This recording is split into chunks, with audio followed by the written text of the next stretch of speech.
Hi, good evening. It's Keep Cardiff Live, Tony Chapman, and it's another one of our gear gurus. Today, we're very lucky to have Dane Campbell. Hi, Dane. Hello. Hiya, how Hi. are you going? You okay? Right. Not bad. Yeah, really, really good. And thanks very much for joining us from your home. No Uh, problem. Everything okay with you there? Yeah, I'm healthy, luckily. My wife's healthy, and so can't complain really. Just enjoying some downtime, I guess. Should Yeah, be gigging, but unfortunately, obviously yeah. I'm not gigging. But I, we'll talk about that later, I guess. Yeah, there's a lot of us in the same situation, but I think we'll get on Yeah. to that later. So, first of all, I was going to just ask you to say just a little bit about your career yourself. Bands that you're playing with and have played with in the past. If you can just fill us in on that. Yeah, sure.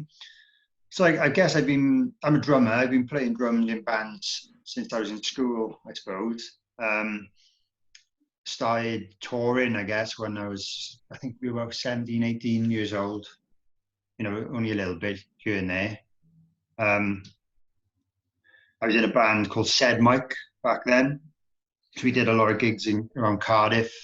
Um, we played all the kind of main venues. We even played the Motorpoint Arena. It was the CIA back then. We played a Fantastic. festival Yeah. called, we won a competition to play on a side stage, a festival called Taste of Chaos. And that was an amazing experience at that age, because I think we were like 18, 19 or something like that.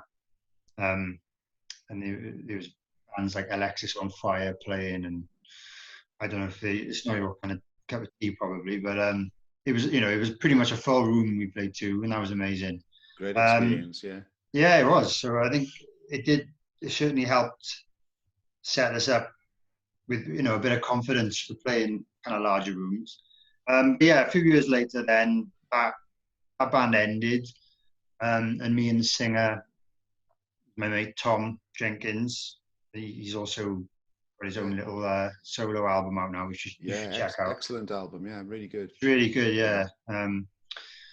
We started another band called Straight Lines then. I guess we took it up a little bit of a level there. We released two albums via a London record label called Extra Mile Recordings. At the time, um, they were one of the bigger indie labels, I guess, for that kind of style of music. They had bands like Ruben, um, Lorica, like punk rock kind of bands like that. Frank Turner was on their label. Where he kind of blew up. He was Yeah. huge on Radio One all the time. I think he plays arenas now. Yeah. He does. But Yeah. yeah, we released two albums with them. Yeah, we toured. We played Download Festival a couple of times, Sonosphere Festival. Um, we toured with a few other bands. We toured with the Automatic, Kids in Glass Houses, the Blackout, the Presidents of the USA, which was an amazing experience because I used to Yeah. love them when I was younger. Um, yeah, so they were kind of the main highlights of our career, I guess. We did that until we were kind of mid-20s. We never really disbanded. One of the members left, and we did carry on without. Um, but life kind of gets in the way, I guess, and we Yeah. all had careers to focus on, and because we were working so hard, and there was no financial gain really to be made from that band. We didn't quite get to a level where we were kind of earning money, Mm. sadly, but we had a bit of a fan base, and we did headline tours, and to reasonable success, I guess. That we were really happy at the time.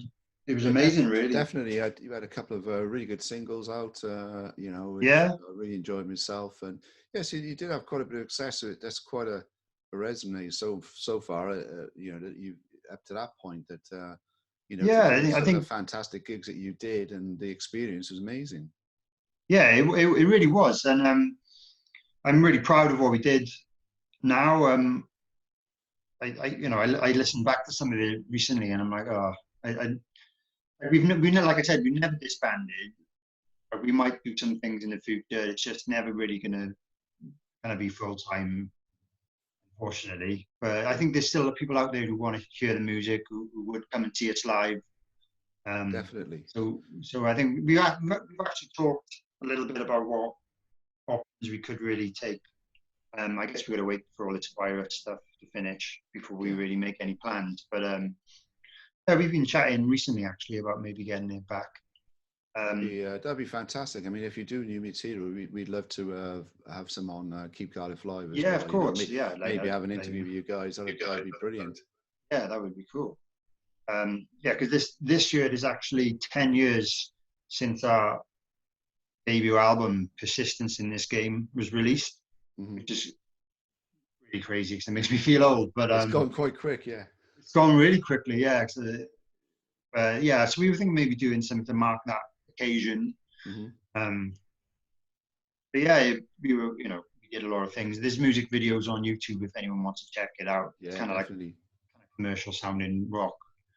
But yeah, now again, I guess that band finished temporarily, I guess. We did a few small shows in between with the smaller lineup after the guy left. Now I'm in another band with my dad and my brothers and my friend Neil. And we're called, am I allowed to swear? Is it a swear word? I don't know. Well, I think it's in the dictionary. Yeah, we're called Phil Campbell and the Bastard Sons. Yeah. Basically, my dad was in Motorhead, which you may have heard of, who sadly no longer obviously going because Lemmy unfortunately passed away. So we'd started this band while Motorhead was still going. Towards the end, we kind of had a different name then. We were called Phil Campbell's All-Star Band. It was mainly covers. We did a few Motorhead songs. It was kind of a side project for my dad, I guess. And it was a good opportunity for me and my brothers and the singer Neil. And we were playing, I guess, bigger shows than we perhaps would have been able to get in our own bands. We did a few little festivals to start off. And then we started getting more serious. Obviously, when Motorhead ended, it was a no-brainer really to kind of try and continue it and make it something more serious. So we started writing our own material. We released an EP fairly quickly, and since then we've released an album. So we've got an EP and an album out, and I've just recently recorded the drums for our second album. So the other guys are kind of working on that right now, gradually. And then this band has been going for maybe about 3 years, approximately, maybe 4. I haven't really worked it out in my head. And yeah, we've been playing festivals, we've toured quite extensively, around Europe and the UK mainly. Yeah. We've done a few cruises that have left from America, but not quite your normal sort of cruises, though, is it really? It's not... No. I've never been on a normal cruise. I've been on music cruises. Motorhead had their own one called the Motorboat. Yeah. And we were the all-star band, and we played that, and that was one of the best experiences of my life. I bet. And I think it was the first one I'd ever been on as well. So it was just, I guess it was the shock factor of there being like a few thousand kind of metalheads just getting drunk on a boat with metal bands playing in all different rooms and food everywhere. And we went with a few of our friends. They came with us, and we just had a good laugh. Yeah, it sounds like great fun.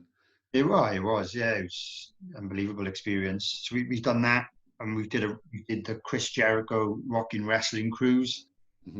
That was amazing, and that was completely different again because it was mainly focused on the wrestlers and the wrestling, and we were one of the bands playing. That was kind of like it was side entertainment to the wrestling.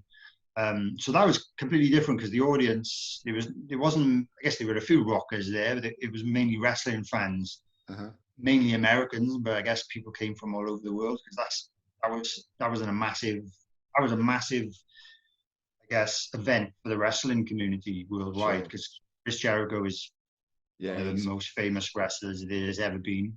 Probably there ever will be. He's still going now. Big star. He's a massive star. And his band Fozzy were playing, and they're pretty big. And I think in America they literally have hit singles. I think they're commercially quite successful there.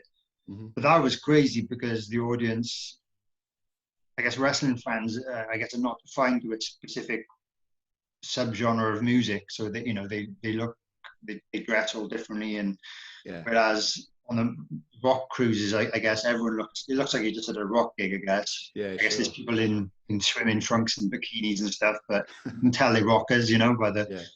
way they identify themselves and stuff. Mm-hmm. But yeah, that was amazing. At the time, I wasn't really into wrestling as much. When I was a younger kid, I was huge into it. I used to love it. Mm-hmm. But that cruise got me back into it again. So I'm actually watching it quite regularly now. I'm back into it. Kind of, it made me realize, hang on, I always loved wrestling, and I'm really enjoying this.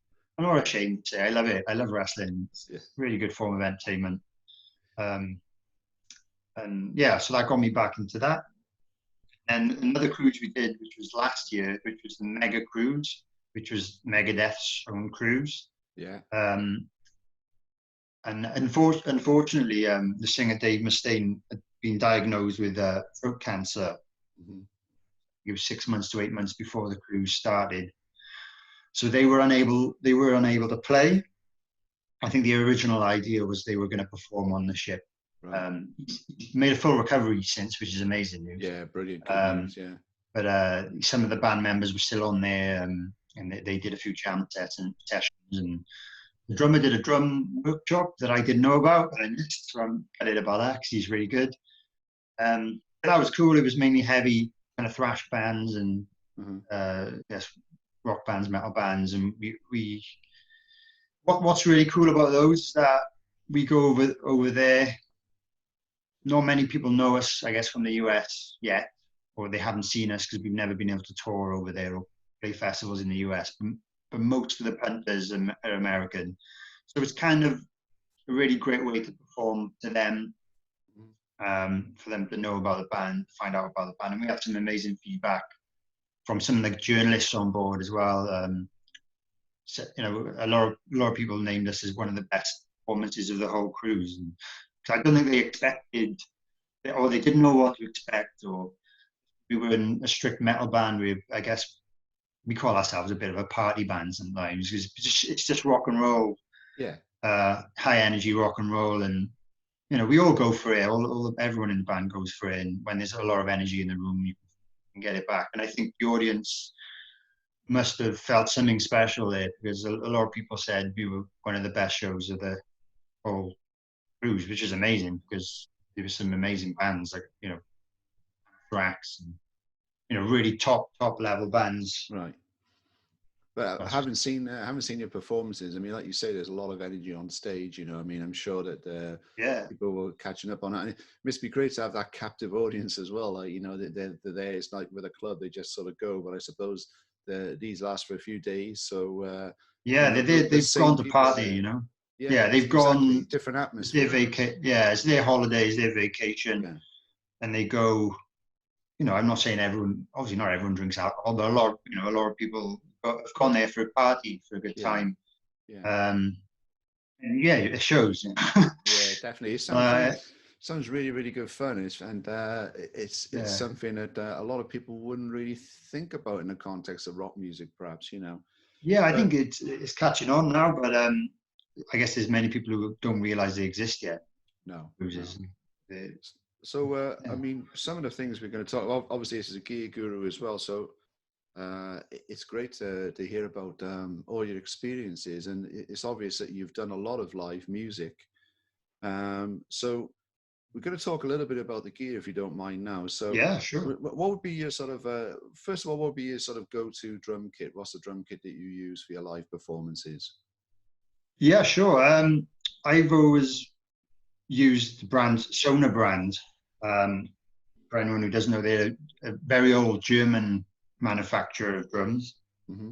I don't know the exact history, but you can look it up. I think they've been around since the early 1900s, technically. So they're one of the oldest drum brands around, I believe. As with other German engineering, they're known for their workmanship and quality and level of detail. Yeah, exactly. Yeah. Reliable, and that's one of the main reasons I use them. Mm-hmm. They just stay in tune. They're well made. They're solid. I don't even use the kind of top end of the range. I use like the mid-range, intermediate stuff for my live gigs. Yeah, and that's mainly it's mainly because when you take things on tour, things get wrecked, the things start rusting, and Mm-hmm. I just don't want to take a really expensive kit on the road with me. But I know I can use a mid-range Sona kit, and it sounds amazing. It won't let me down, and it's not as if I've spent thousands and thousands of pounds on it. No. If it gets a little bit rusty, I don't mind. No, see, you kind of treated it like a workman with tools. It's a professional kit, and if it takes a few knocks or whatever, then fair enough. And it's interesting that you're using mid-range stuff, because a lot of people might think, some of the stuff that you use would be out of reach of their sort of price range. But I'm sure this is more affordable for people if they were to look into Sona kits. I think definitely. Like the one I particularly use is called a Force 3007, which is out of production now. Mm-hmm. But there's, I believe there's a newish one that kind of replaced it. I think it's called the Select Force. Right. Basically, the shells are made in the Far East. It's their Far Eastern kind of manufactured drums. Uh-huh. But they're still German designed, and it's just they're obviously saving a bit on money by getting them manufactured out there.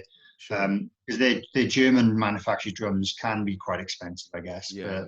They're considered, the Rolls Royce of drum kits. That's literally a quote. That's what they were known as. Yeah.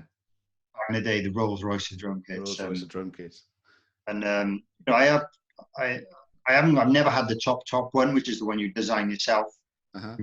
They do a thing called SQ2. You can literally spec your own drum kit, the sizes, the shells, the finishes, whatever you want, basically the hardware. And I had one. I had a quote made for me before, and it was definitely out of reach. So I was just interested if I could ever get my dream kit, how much would I need? And it wasn't the kind of thing. Maybe if I sell more albums, at a better discount. I don't know, but I guess you see these drummers, and they're using these top of the range kits, 20 different drums and that. But it's because they're top of their game. Maybe they're not paying for them. I don't know, but obviously nowhere near that kind of level. So I wouldn't expect that kind of discount or anything. But some of those kits may seem completely unattainable when you see, some of these bands like Tool, and there's 15 different drums, and they're all worth like £1,000 each or something stupid like that. Plus the hardware is unbelievable, really. Yeah. Drums can, I think I used to spend more money on drums before I was a professional musician. Sure. Yeah. And since I've become a professional musician, I literally just buy what I need. Yeah. I spent a bit of money on cymbals, I guess, because I want to make sure we'll talk about cymbals in a minute. Yeah. Because cymbals, they're pretty good, but they can break. Mm-hmm. So I've actually invested some money now, so I've got a really good spare set that I can take on the road with me. Yeah. So you might as well tell us a little bit about the cymbals. Yeah. And also, I'm not a drummer myself, so I know that there's difference in sort of hardware. I know a little bit about it. But it'd be interesting in your sort of views, because obviously it's going to take a lot of rough and tumble on the road. Totally. Some advice on that sort of thing. Yeah. I use Paiste cymbals, which if you're a drummer, you probably would have heard of. They're a Swiss company. Been around a long time as well. I don't know the exact history, but they've been going a long time. At least the 60s, I would have thought, isn't it? You see a lot in photographs in the 60s, 70s. Definitely, yeah. I think everyone was using them back then. Yeah, I think they were the ones to get back then, and I think it's the ones I primarily use that they call 2002. That's the model, and they've been the same since I think the 70s. Kind of all the classic rock drummers using them then. I think they were designed rock drumming, right? Because before that kind of 60s, 70s time, rock drumming didn't really exist, because it was jazz, and then obviously rock music started. And I think they wanted to design some cymbals that were a bit more durable, louder for that rock setting, Yeah. You know, I get, you know, all your Led Zeppelin, John Bonham's famous for using them, I think. That's right. Yeah. And lots of that kind of that era classic rock bands were probably using Feisty 2002. Ian Pace from Deep Purple, I believe, used them and still does. I think so. Yeah. Yeah. Yeah. So people like that, you know, you see people like that using them, and you think, well, they're gonna be good. Yeah. So, and yeah, I love how they sound. They all sound, they blend together really nice, which is nice. But like, I don't use that many cymbals. I use a set of hi-hats. I use 2 crash cymbals. I use a ride cymbal that I kind of crash a little bit, and I normally use a China cymbal. It's quite a small setup, you know, compared to some big rock bands and that, which use like 20 cymbals. I'm not really into that. Plus, it's expensive. Yeah. But yeah, they all sound amazing as a set together. I dabbled in other brands in the past, and you know, there's some other good brands out there. But every time I've kind of gone, I've had a whole set of Feisty. It's just, I don't know, something about it. It's really hard to really describe until you experience what it is. But they just sound, it's just the word I think of is lush. They sound lush. And the way they shimmer, and like you can hit a few at the same time, and it just all blends together really well. I think that's the point you're making there, is that they really blend well together, you know, as a set of cymbals. Yes. And yeah, even because I've got a few other, there's another range that they do called the Big Beat range that I've got a few of their cymbals, and I've even interchanged a few of them with my 2002s. Even then, they still blend quite well, even though they're not exactly the same range, you know. Right. And one thing that I noticed from watching a video of theirs as well, they've got a really strict testing procedure. Yeah. So when I don't know procedure when they're hammering them and all that, and they test for the tone and the sound. They have someone who tests, make sure they're consistent. Right. As in, if you get a 16-inch 2002 crash cymbal, each one they make will sound virtually identical to the previous one. And if they get one that doesn't quite sound the same, it goes back. Right. Right. It goes back and they melt it down and they start again. So they're really strict with consistency, which is nice, because if you break a cymbal and you get a replacement, you want it to sound the same. Yeah, exactly. Yeah. And I definitely experienced that with other brands where, you know, you buy a replacement or you get one warranty or whatever, and it doesn't sound the same as your old one. No. So that's really important, I think. Yeah. Especially when you're used to playing something night after night.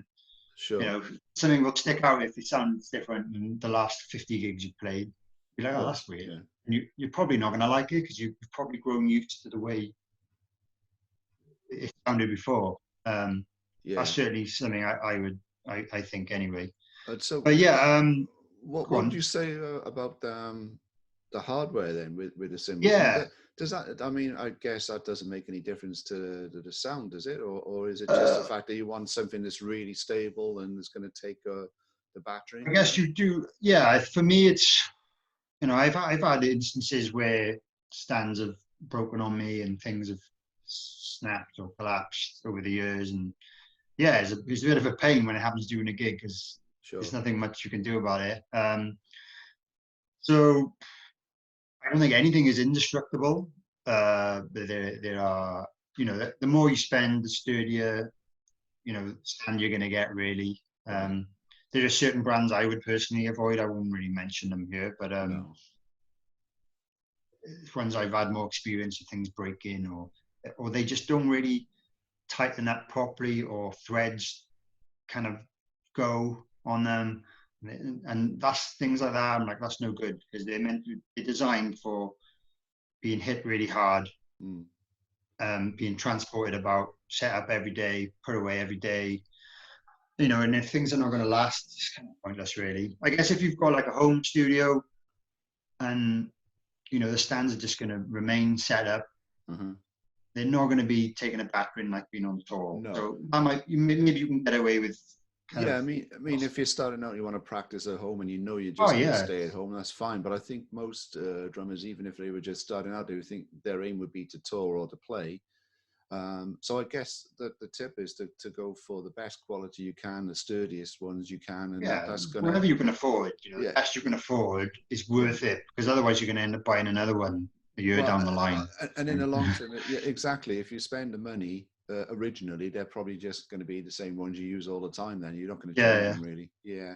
So I mean, if just some other things I was going to ask, and we get asked lots of different questions, from all sorts of musicians and people who are interested in music anyway. I mean, something just as simple as drumsticks. I mean, have you got any kind of advice or your favorite drumsticks? What I think people get confused about them because you think, well, it's just a piece of wood, but there's a yeah, bit more to it than that, isn't it? yeah. Well, over the years, I think I've probably played every single main brand of drumstick there is. I remember when I was younger, I used to go in drum shops, and I used to buy a few different sizes, different brands, just to try something different. Yeah. It was always interesting to try something different. And I used to work in a music shop, as you know, and I used to try different ones there, and some of them are great. But yeah, it's definitely not just a bit of wood. There's a lot that goes into them. You can't really go wrong with any of the big brands out there. I would definitely, if you want to use them for gigging, I would avoid buying anything that's like a budget stick, because it won't last. If you want to get to the stage of gigging, it's a bit inconvenient when a stick breaks in the middle of a gig. Yeah, sure.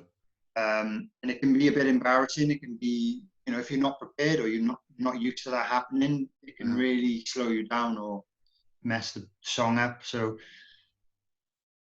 little things like that, it's worth buying the professional sticks for when you get to a stage where you want to play gigs. And even then, they can still break. It can happen. It's happened to me quite a few times. I guess some of it is personal preference. So in terms of how heavy they are. Oh yeah, in terms of that, yeah. I'll go back to what we said about the cymbals. What you're used to as well. Like you've used one brand and one size for like 5 years, and then someone gives you something else that's like a little bit heavier or a little bit longer. It's going to feel weird, and you're probably not going to like it. No.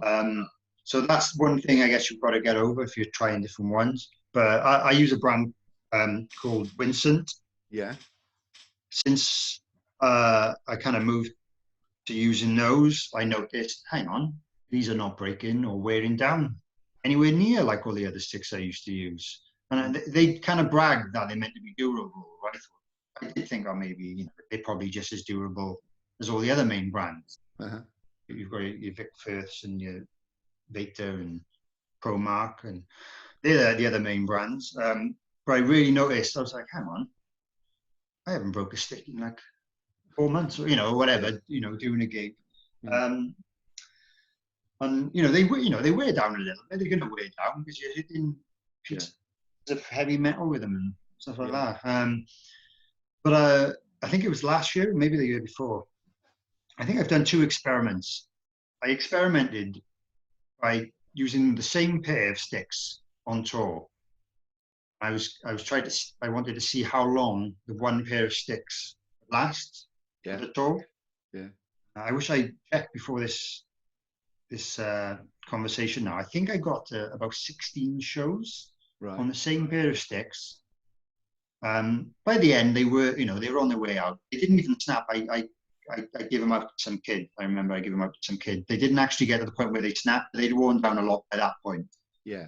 But they were usable on the 16th gig, and that includes sound checks, which we probably spend at least 30 minutes checking every night. And I just thought that was incredible. That's quite good value then, isn't it, really? I mean, if you compare it to, say, guitar strings, where, probably like, someone like your dad's probably having a new set of strings every night sort of thing. Yeah, he does, yeah. In terms of drumsticks, that's pretty good value. If it was amazing value. And, I don't think it's probably based because they're not like a massive company like the other ones. They are a smaller company. I think you can buy them. Like I think the last time I checked, Drum Depot in Cardiff sold them, so you can get them. Yeah. you know, I don't know the prices nowadays. They're probably 13, 14 quid a pair, maybe. So yeah, you know, I'm not saying that everyone will get 16 shows out of them, but I did. Yeah. And you know, I hit the drums pretty hard. Mm-hmm. I'm not the hardest hitter in the world. I'm not the biggest, strongest guy ever, but I hit them as hard as I need to. Sure. A lot of it is technique. You know, I know a lot of people moan, oh, I break sticks all the time, and then you watch them, and it's like, well, you rim shot the snare every single hit, which if you do that, I know that achieves a certain sound, which is great, but you just got to expect to break more sticks if that's what you're doing. Yeah. I don't really do that, and I do it for effect sometimes on the odd, you know, for an accent in a note or a flam or something like that. Mm-hmm. But I don't do that anymore. And I think I used to a long time ago, or at least I had my snare angled, so it was more likely I was hitting a rim shot. Right. But now I've kind of I haven't really been actively trying, but I've altered my technique and my heights and angles and stuff. So I'm not rim shotting the snare on every hit. Yeah.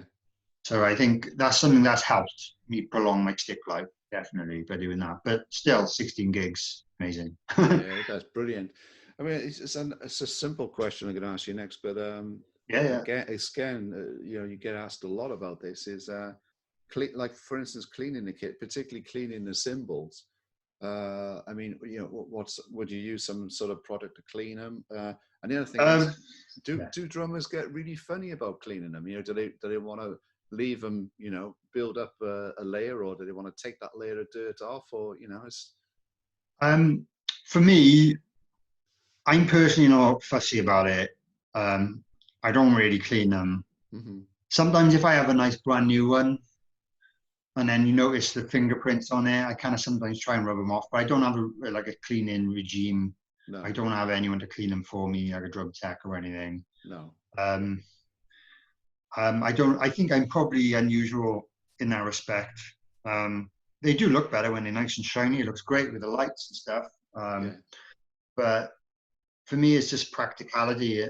Sure. You know, I'm not going to spend 20 minutes every day before sound check cleaning them myself. No, I wouldn't expect anyone else to do that for me. No, of course. You know, I'm not paying, you know, and stuff like that. And they're just going to get more fingerprints that night. Yeah, sure. You know, if I'm choking them, which I do sometimes, or yeah, you know, I do have a drum tech sometimes, and you know, depending on the budget of the gig. Yeah. But then, you know, he's going to have his hands and fingers on them. So like, I don't care. Yeah. I do know people who only handle the cymbals with gloves. They'll only use gloves. Right. Or at any, you know, so it depends. You know, it depends what you like. There's people like that, which is great because their cymbals probably look brand new for a long time. Yeah, there's products out there. I believe most of the cymbal brands have their own kind of cymbal cleaning polishes and things like that. I dabbled in them, but I just think I can't really be bothered really. Yeah.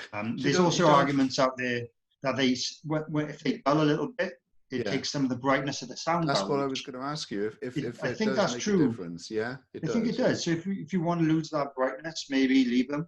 Mm-hmm. I've never really experimented trying that.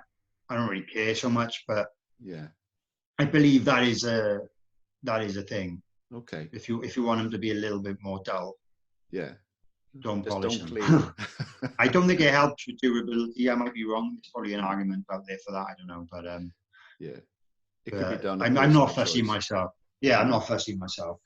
So, are there any sort of other products? I mean, I know that there's sort of things you can put on your snare to change it. Any sort of things you use like that? Is there something like there's some sort of like gum stuff you can put on your snare? There's there's the main brand people would refer to is called Moon Gel. That's what I was trying to think of. I've used Moon Gel. I use them on. I use a little bit on most of the drums normally. Just to kind of get rid of that little ring. To dampen them a bit, yeah, it's just to dampen them a bit. Because I play in a rock band. Normally, the sound engineer doesn't really want too much overtone. No. You know, I know there's some people out there who love that, or maybe if they're playing a gig and they're not mic'd up, they want more ring. So it depends on the situation. I like to try and tune the drum as much as I can without putting any dampening on. to kind of get the tone and sustain that I want. But then normally then the sound engineer will say, oh, can you put a little bit of moon gel on or whatever, just because for them it's easier. There's less frequencies for them to kind of get rid of. To mix the band, I believe. It's another one of those things. It's quite a cheap, small product, but it can make a big difference to your sound. Oh yeah, you know, definitely. It can, and like what a lot of people will like. I guess I'm not saying I'm an expert at tuning drums, but over the years I've learned how to make my drums sound how I want them to sound. Right. Yeah. Sound nice to my ear and apparently other people's ear. I don't know the science behind it all. I watch people, demonstrate some techniques on a good way of doing it, but it's all to do with your ear, really, and what you're trying to achieve. But if you don't, maybe if you have a fairly inexpensive kit, like the cheaper kits don't have as many tension rods on each drum normally. Right. There's less tension really on the drum head itself. Sure. It is harder to kind of fine tune. Like most of my snare drums will have 10 tension rods on the bottom. Like an entry level snare drum might only have 6 on the bottom. Right. Yeah. You've got less fine tuning ability. So sometimes an easier way to kind of get it to sound a bit nicer is to whack a bit of moon gel on it. You're more likely to kind of get those unpleasant overtones on drums like that. Sure. Sometimes if you're in a situation, which I am often, if I do a fly out gig, I don't take my own drums with me. I supply a drum kit. And I've got a really short amount of time to set it up and to get it to sound roughly how I want it to sound. So, there's other bands playing, or you've only got an allocated time to set up, and you're waiting for the drum riser and stuff like that. So sometimes I always fly out with moon gel, or I don't always use that brand. Like there's a few other brands, like the sticks I use, Winston have their own brand. I use them quite a lot as well. I always take them with me because if I've only got 10 minutes to quickly tune a kit, it certainly helps me achieve the rock sound that my kit home sounds like, Yeah. So I try and make whatever drum kit they give me. It's not always Sona. I ask for Sona, but it depends what they can get. I always try my best to make it sound similar to my kit at home as possible.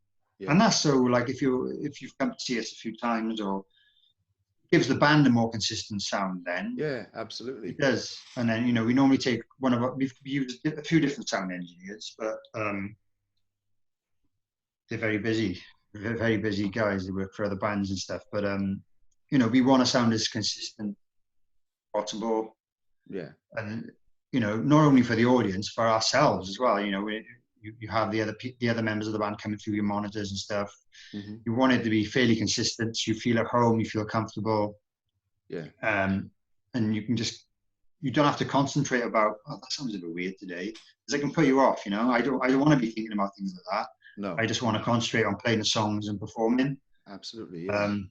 And the other thing I could mention that a lot of drummers use is in-ear monitors. Right. Yeah. And I only started using them maybe two years ago. Yeah.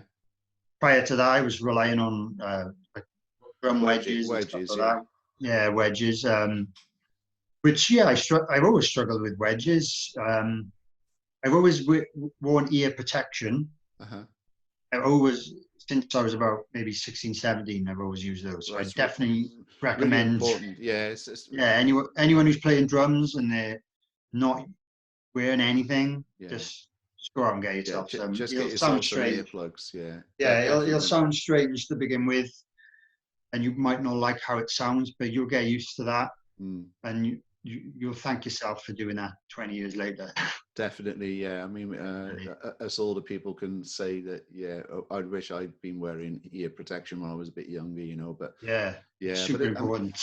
Yeah, again, it's not just drummers as well, any musician. Because of course, and it's easy. It's not that expensive, and it's easy to get hold of now. There's plenty of good brands out there, that the shops can recommend to you. So I think that's important. I mean, you touched on there about that, but also the in-ear monitoring. I mean, I guess you wouldn't actually use a click with I the don't band? No, but know. have you ever used click tracks before for recording stuff or I have a for recording, yeah. yeah, Everything we've ever recorded has been to a click track. yeah, And that was a learning curve. I yeah, remember sure, when I recorded, actually, there's an entire band I did mention earlier. I was in a band called SKWAD yeah, Squad. And I recorded our first album. I think I was about 16 years old, so I was really young. Um, I could play the drums, I could play all the songs, but I'd never really played to click track before. And I got no, to the it's a studio. different thing, isn't it? Yeah, It is, yeah. We yeah, got to the studio, and the engineers there were like obviously trying to get me to play the click, and I was like, oh. And there was a few songs I could do, and there was a few songs I couldn't. So we did a lot of that album without click, and that was just because I couldn't do it. mm-hmm. I didn't know how to. I was like a self-taught drummer, so I hadn't really been shown how to do that, or I hadn't learned playing click tracks or anything like that, which is a shame, but I'm okay now. I can do it now. Yeah. I would definitely recommend anyone who's, even if it's self-taught, is to practice playing to a click track when you're playing on your own, because I think it'll help you later in life, definitely. Well, I think, am I right in saying some of the electric kits, they have like a metronome on there or something like that as well? You can play along to sometimes. You cut out a little bit then. Sorry, can you repeat that? Yeah, sorry, it's the internet. Yeah, am I right in saying that some of the electric kits sometimes have like a metronome facility on there? Oh yeah, yeah. Yeah, I think most electric kits would have that. My electric kit I use, it's got a metronome on there, so sometimes I just stick that on for, even if it's just 5 minutes, and it's good practice. I can concentrate. And one thing I think a lot of drummers are guilty of is like rushing, like a fill. Yeah. So they'll be able to play a beat, okay, to the click, and then they'll do a fill, and then it'll kind of be rushed, and it's kind of working out the intervals of the fill to the click. Otherwise, it'll just sound a little bit messy. And I'm not perfect. I probably rush fills now live, but it certainly helps getting used to doing that. Yeah. So when you get to a studio, you'll be more at home. I think it's a good tip for any musician to now and then play along to a metronome or a constant beat. It's good practice anyway, isn't it? I think. Yeah, it's just the note values and sure, the duration of notes and stuff. Any musician really. It's not just applies to drummers, but it's very important if you are a drummer. Yeah, of course it is. So I mean, sort of coming towards the end of the interview now, but I mean, one of the things I wanted to mention to you, obviously, because of the situation at the moment with the COVID virus, unfortunately, there isn't any live music and you're not touring. So, I mean, I just wanted a little chat to you about that, because obviously, you kind of all you guys rely on that, and it's a lot of downtime, and obviously you have to put projects to one side, and kind of how has it affected you? Yeah, it's affected me on a fairly large scale. I would have thought. It's kind of, this is early May now. We were meant to do a tour in April. We were doing it was only a 4-day long support tour. That was meant to be in April, but that's been postponed till December. So I guess at least it's not fully cancelled, but that didn't happen. Luckily, we didn't have that many gigs booked for the time that's passed. We were meant to be busy from June onwards.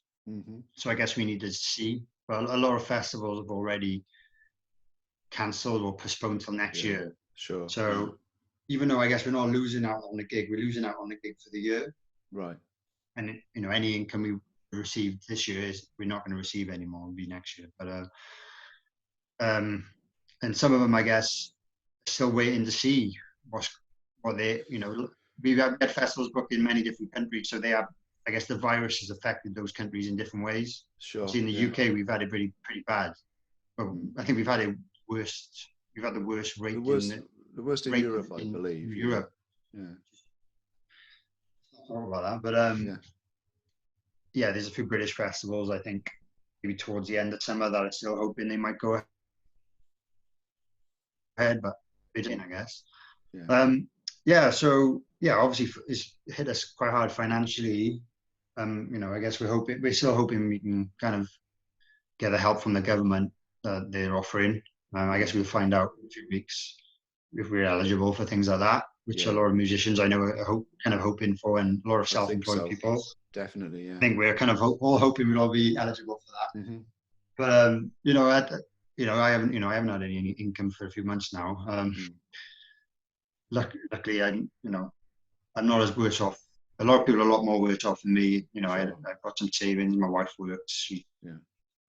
been working and stuff like that.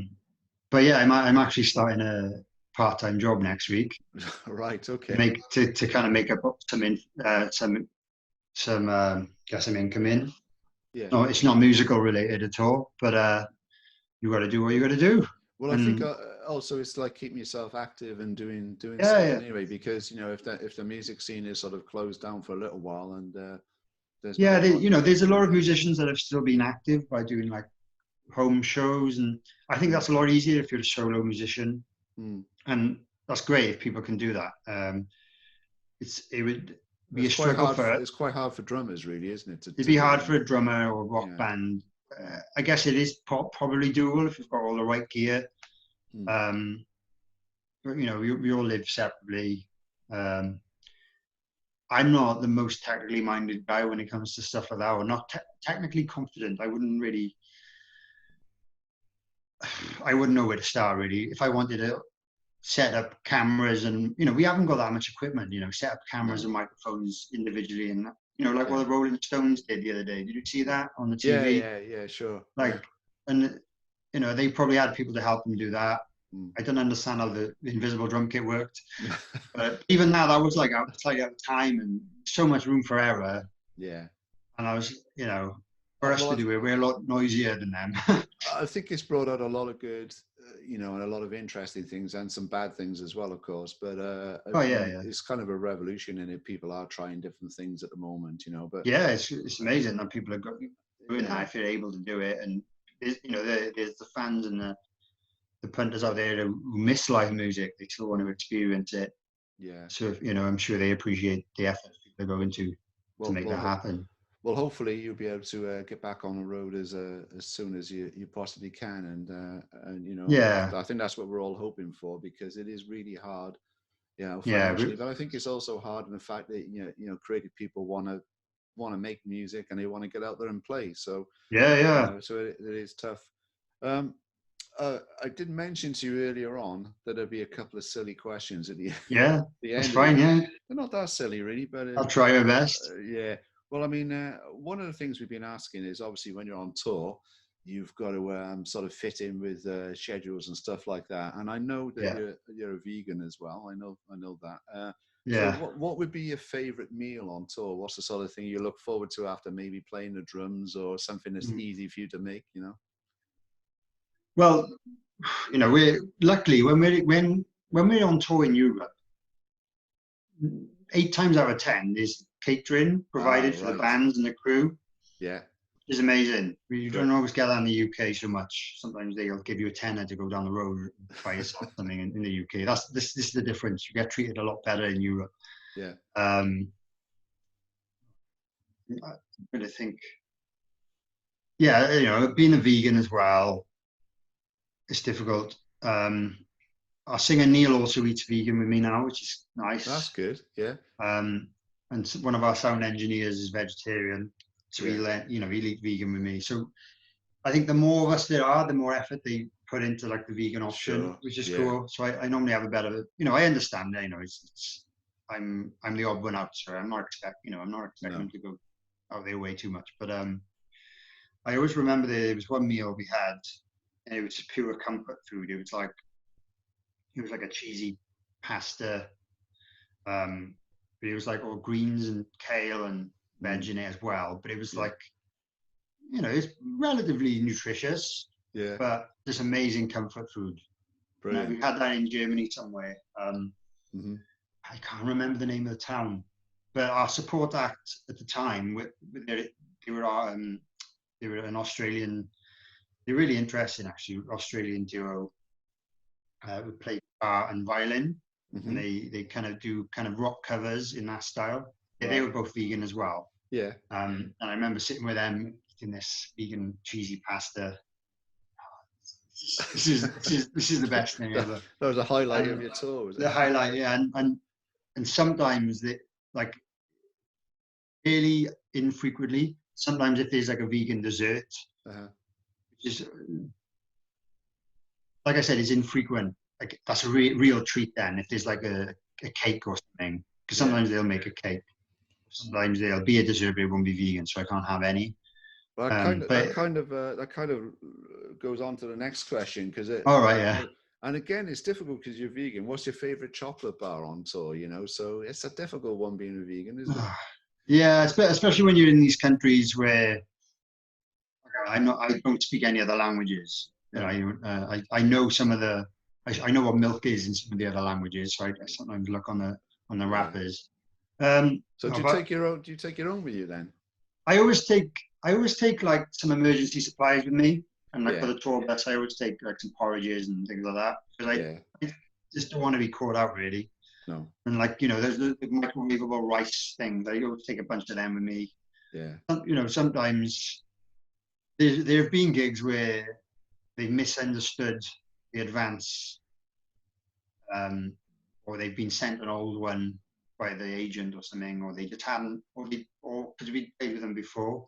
Yeah. They you know, before I was a vegan or whatever, they just hadn't really looked at the new one and just putting up at dinner and it's nothing for me to eat. So that's happened a few times. And it's annoying, and I can't complain too much, but it's quite annoying, because if they book a band, they should really, you know, they ask, oh, can you send us your rider and your advance sheet and all that? So we send it to them, or someone does, and then I guess they should at least try and read it. So what's your emergency supply? Favorite. Have you got like a vegan pot noodle or something like that, just in case you don't get a meal or something? Pot noodles are good, and we actually have them on our riders.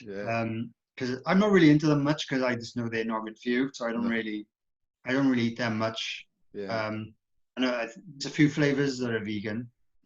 I'm not really into it, but I know beef and tomato is, which is strange. Chicken and mushroom isn't.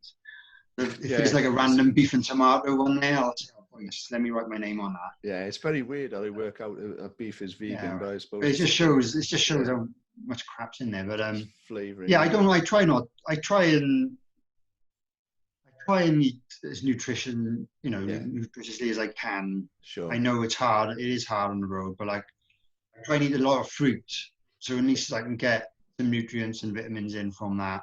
Sure. It's important you keep fit as well. You've got quite a physical job to do, and you've got to keep fit as well, you know. Yeah, that's right. That's one thing I've been kind of focusing on doing this lockdown. And I've had a few issues actually. I kind of got into running. I kind of got into it before Christmas. And I was like, oh, I really enjoy this. I bought some nice trainers and stuff like that.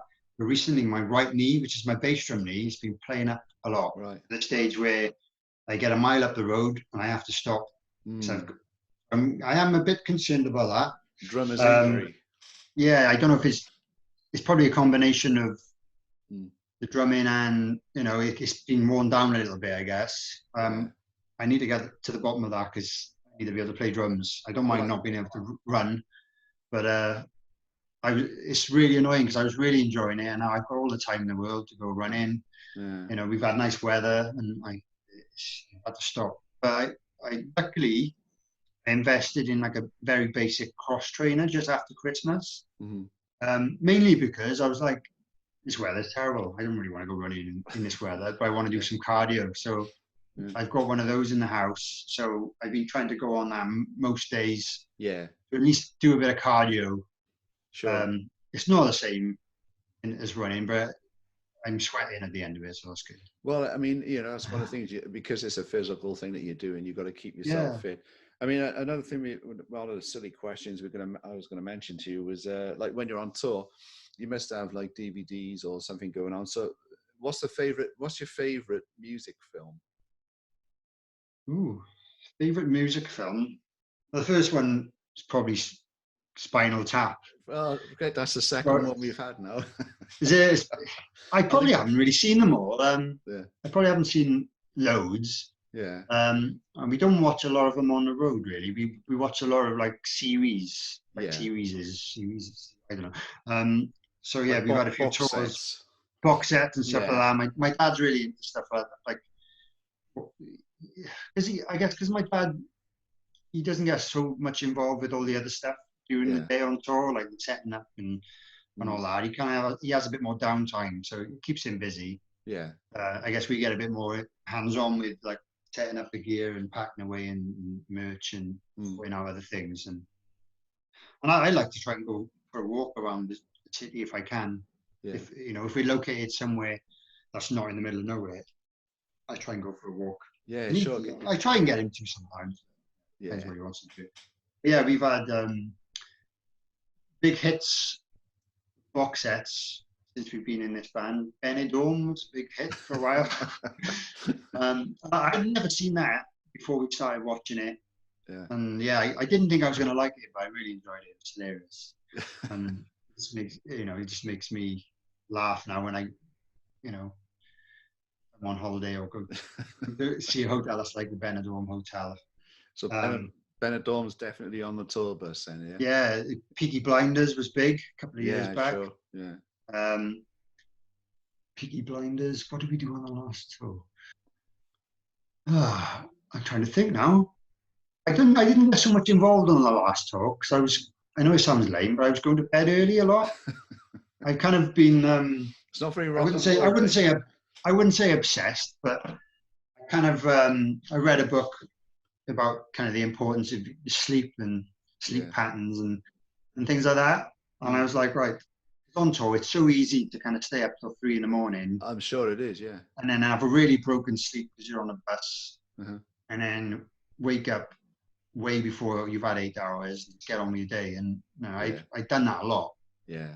I was like, right, I need to get out of that habit. So what I was kind of doing was like, coming off stage and we'd have showers or whatever, everything ready. And instead of kind of doing the socializing thing in the bus, I would I might stay up for 1 beer, but I was just trying to get bed at a reasonable time. Yeah. To try and maximize the chance of you getting a good night's sleep. Sure. Yeah, and especially when you're on, if you do that, every night for a week, you feel it. Yeah, of course. Yeah. And I want to perform as best as I can at the end of the day. I want to have the energy. Yeah, exactly. Totally understand that. Sometimes we're on stage, it's 10 o'clock. Or in Europe, sometimes we don't go on till like 11 or 11:30. And I'm not used to being up that late, So and then, I play a 90-minute set. It's really physical. I need to preserve my energy. And so I wasn't getting involved in the TV as much, No, we don't want you falling asleep on the drums either. That's no, exactly. It's not a good image on stage. So we've got exactly. The final question of our silly questions here is, well, I don't think they're that silly, really. I think they're quite interesting. But they're good. There's nothing wrong with those. If you had, it's quite a difficult one. This one is kind of the desert island disc thing. But if you had to take just one album, you've only got one album that you can possibly take with you to a desert island. What would that one album be? There's something you're going to play over and over and you never get bored with. Over and over and over. Yeah, that's strange actually, because I've been involved in this thing that's going on Facebook this week. Yeah, I've seen albums. That. So it's made me think about what albums really made a difference to me back then. But that's not to say they were my favorite of all times. Yeah. But then even then, if I could take my favorite and I'd get sick of it after playing it out. Exactly, it's a big question, isn't it? It's like, because so I guess you're on. I can think of what would yours be? Well, I don't know, you see, because I don't think I should answer this, but I don't really know, because I think you grow up with favorite albums, don't you? Yeah, definitely. And then a new one comes out and you just play it and play it and play it to death. And sometimes you play it so much you can't listen to it for a while. Yeah. But I think it probably would be a Bowie album. It'd be probably something like Ziggy Stardust, because from the time I've heard it, I've never got bored with it. Well, that's a good sign then. You're unlikely to get bored. Yeah, I think it would be that, and it's got like an interesting cover, Yeah. and cover notes to read and things, you know. Oh, so if you could take the actual cover with you, Yeah, say you were taking an album with you, so yeah, you've got the luxury the of read. you can read the lyrics as well. So Yeah. you know, it might be a good photograph you can look at. You could maybe put it onto your tree in your shack on the desert Yeah. island or something, you know. Oh God. Um, I'm trying to think because I think I'd want something that was slightly varied. So it didn't sound the same all the way through. Uh-huh. Um, Like a now album. definitely not. No. Not for me anyway. Okay. No, maybe I would go with, and this is one of my top 10 albums I put on the internet the other day. Sure. There's an Australian band called Silverchair. Okay. They were part, I guess they came out of kind of part of like the grunge movement. They were Australian. They weren't American. Uh-huh. But then their music really developed then into something a lot more complex, you know, orchestral productions and things like that. And the singer and the songwriter Daniel Johns, Mm-hmm. he's a bit of a genius. I think it's fair to say he's like a genius guy. Sure. He's got such a lovely sounding voice. Mm-hmm. But there's an album, I pronounce it Diorama, I think that's correct. Mm-hmm. And it's just one of the albums I always think of. What's your favorite album? Or what are your favorite albums? Or blah blah blah. And I just go back and think to that album. It's got so many great songs and pieces of music. You know, I don't think they're just songs. They're really interesting. Mm-hmm. But they sound, at the time it was like really modern, groundbreaking kind of rock sound with all its orchestra going on. But there was a lot of depth to it lyrically, and like I said, musically it was really interesting. And you know, I play a few other instruments as well, so I kind of listen to everything. I don't just listen to drums. Sure. Yeah. Yeah, and so artwork wise, yeah, it's kind of got artwork. I can't really say I recall looking through the booklet, to be honest. So I might be losing out there. Yeah. I don't know what's in the booklet, but I think it would be interesting, and I don't think I would get bored of it. No, I think that's great because you know, like I haven't heard the album, so I'll definitely go and check it out now. So I think it's you should. Yeah, I think you've chosen something there, you know, which was, you know, not the sort of ones more obvious, perhaps, you know, and it's really interesting. I'd definitely go and check that out. I think you'd like it. Yeah, I'm sure I will have a listen to that. But it's been great talking to you, Dane. I mean, we got to sort of come to the end of the interview now, unfortunately. Yeah, that's fine. I'm sure we'll have you back for another interview again. I'd be happy to do that.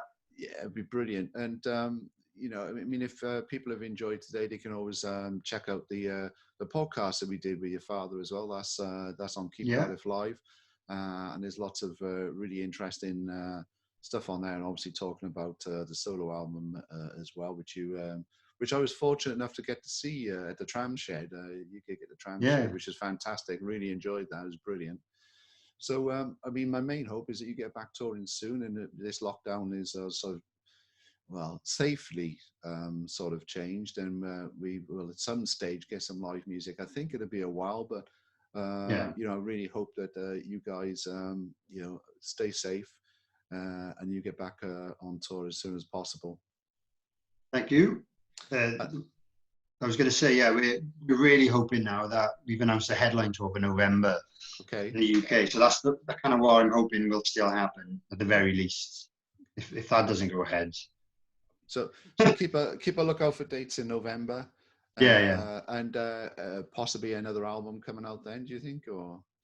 I think the initial plan was to try and get it out for then, but I don't know whether the process has been slowed down a little bit. Sure. Because of all this, so. Yeah. But it might be possible. Okay. Well, the best of luck with that. And thanks for joining us this morning, Dane. It's been really great talking to you, and take care, and we'll see you soon. No worries. Thank you. Cheers now. Cheers. Cheers. Thank Bye. You. Bye.